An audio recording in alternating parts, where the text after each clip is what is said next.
Alfie says when you multiply two numbers together, the answer is always greater than either of the numbers you started with. Is Alfie correct? Explain how you know. So Alfie is wrong, and when the person is wrong, we can give an example to explain how we know. So if one of the numbers is 1, the answer will be the same as, not greater than, the other number. So for example, 3 times 1 is 3, and 3 is the same, not greater than 3. If one of the numbers is 0, the answer will always be 0, no matter how large the other number is. So for example, 5 times 0 is 0, and 0 is smaller than 5. Or if one of the numbers is less than 1, the answer will always be smaller than the other number. So for example, a half times 4 is 2, because finding a fraction of a number is the same as multiplying a fraction by a number. Or 5 times 0.1 is 0.5, and 0.5 is not larger than 5. Lauren has 3 small equilateral triangles and 1 large equilateral triangle. The small triangles have sides of 7 centimeters. Lauren makes this shape. Calculate the perimeter of the shape. So the word equilateral tells us that all of the sides of the triangle will be the same length. So if this side is 7 centimeters, then we have 7 centimeters here and 7 centimeters on this side as well. Now we also have 7 centimeters here and 7 centimeters here. We have 3 equilateral triangles, and because they're equilateral, we know the side lengths will be the same. But if we know that this length is 7 and this length is 7, then we know that the length of the large equilateral triangle is 14. And if this side is 14 and it's equilateral, the other sides will be 14 as well. So now we can calculate the perimeter. Remember, the perimeter is the total distance around the outside of the shape, so we're not including this length here because that's on the inside.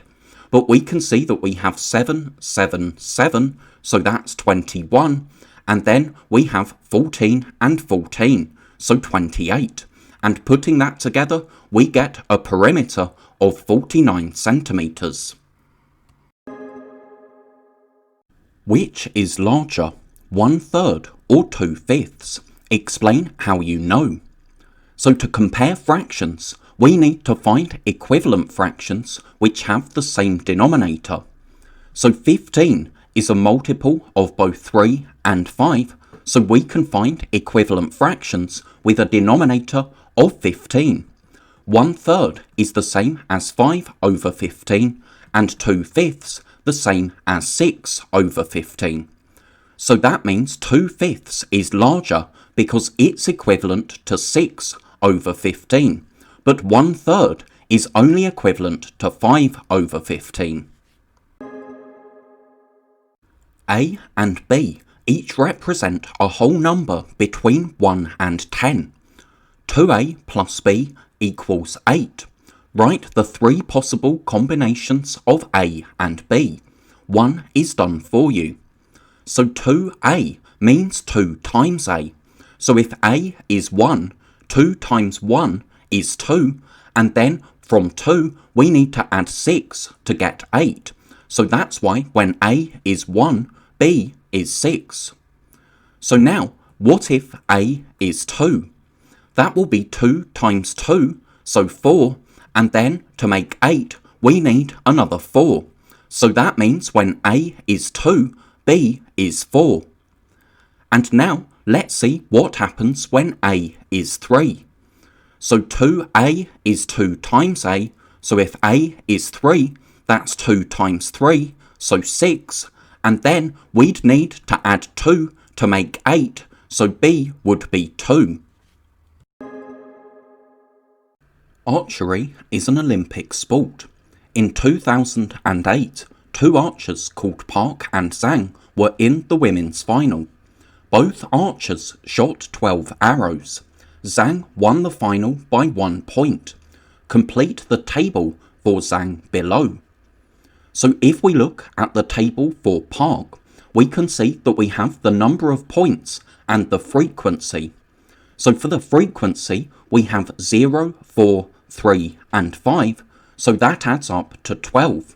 And we know that she shot 12 arrows. So the frequency is just the number of arrows.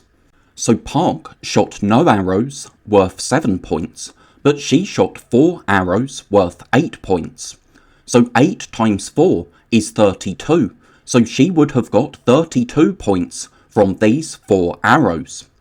9 times 3 is 27, so these 3 arrows gave her 27 points, and 10 times 5 is 50. So we can work out how many points she got altogether by adding 0, 32, 27 and 50. So that's 109 points. So now we know that Zhang won the final by 1 point, so Zhang would have got 110 points, so 1 more than 109. She shot 1 arrow worth 7 points, so that's a total of 7. She didn't shoot any arrows worth 8 points, and we need to know how many 9-point and 10-point arrows she would have shot. So 103 points needs to be the total for 9 and 10-point arrows, and that's because she needs 110 to win the final by 1 point, and she already has 7 points on this table. So 9 times 7 is 63, so she could have used 7 arrows worth 9 points each, and 10 times 4 is 40, so that's 4 arrows worth 10 points, and notice 63 plus 40 gives a total of 103. And the reason I chose 9 times 7 is because I know that that ends in a 3, but 10 times any number will end in a 0. So that's how we get 103 points.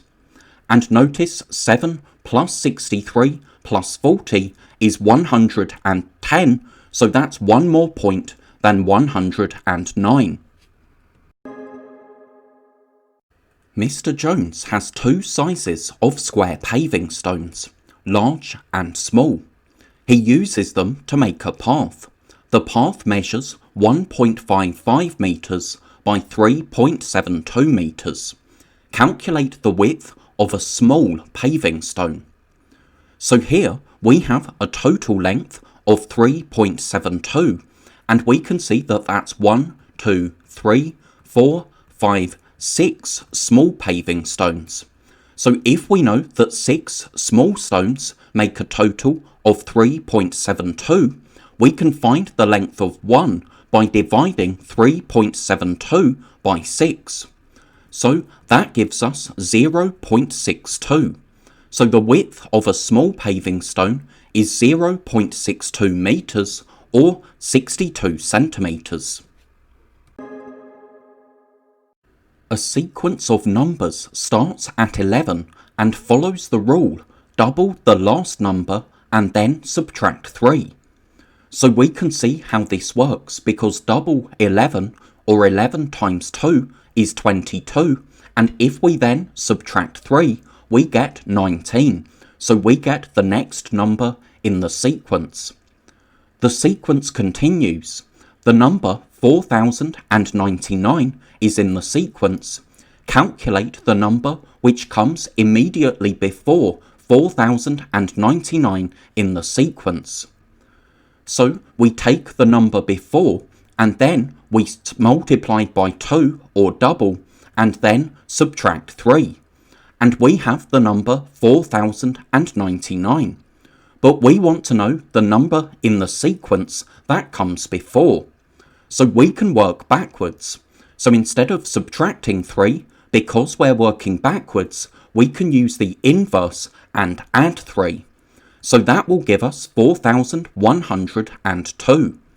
And then, rather than multiplying by 2, if we use the inverse because we're working backwards, we need to divide by 2, and that gives us 2051. So 2051 comes before 4099, because if we multiply 2051 by 2, we get 4102, but if we then subtract 3, we get 4099. Small peaches are 15 pence each, large peaches are 25 pence each. Emily has £5 to spend on peaches. She decides to buy only small peaches or only large peaches. How many more small peaches than large peaches can she buy for £5? So we know that large peaches are 25 pence each. So to work out how many large peaches we can get for £5, we can divide £5 by 25 pence. And the easiest way to do that is to count up until we get to £5. So if one large peach is 25 pence, 1 times 4 is 4, and 25 pence times 4 is £1. So 4 large peaches will cost £1, and that means 20 large peaches will cost £5, because 1 times 5 is 5, and 4 times 5 is 20. Now we know that one small peach is 15 pence, so to divide £5 by 15 pence, we can count up until we get to £5. 10 small peaches will be £1.50, because 15 pence times 10 is £1.50. That means that 20 small peaches will be £3, double £1.50 is £3. And if we add 10 and 20 small peaches, we get 30 small peaches for £4.50, because £1.50 plus £3 is £4.50. So we're close to £5. Peaches are 15 pence each, so if we have 2 peaches, that will be another 30 pence. So 30 pence more than £4.50 is £4.80, and that will be the cost of 32 small peaches. And that means if we add another small peach, 33 small peaches will be £4.95. Now if we add 15 pence to that, we'll go over £5. We'll get £5.10, but Emily only has £5, so she can buy 33 small peaches. We want to know how many more small peaches than large peaches, so we need to find the difference. She can buy 33 small, but only 20 large, so that's a difference of 13. So she can buy 13 more small peaches than large peaches.